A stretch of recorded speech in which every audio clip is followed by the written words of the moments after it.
Ved sekventering kopierer man en varierende del af DNA, som man ønsker at sekventere.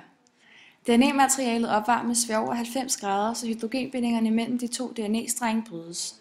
Så får man 2 enkeltstrengede DNA-stykker. Derefter tilsætter man en primer, som er et lille stykke DNA, der er lavet, så det parer sig med plasmidets DNA, lige foran det indspejsede DNA på strengen, der fungerer som skabelon.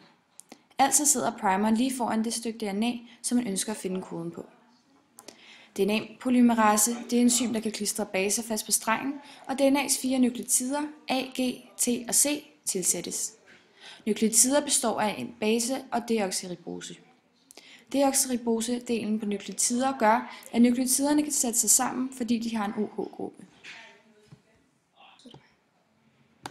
Yderligere tilsættes der 4 nukleotider, der dog adskiller sig ved, at de er fluorescerende, og at andre nukleotider ikke kan binde sig til dem. Hermed bliver de afsluttende for en række, da de ikke har en OH-gruppe. I blandingen er der nu dannet en række af baser af forskellige længde, men alle er karakteriseret ved at være afsluttende for en fluorescerende base.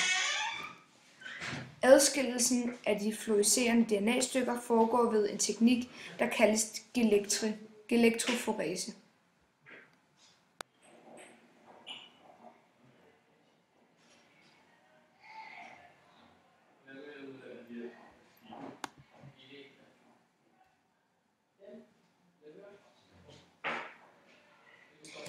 En støbt gelmasse ligger i et vandbad.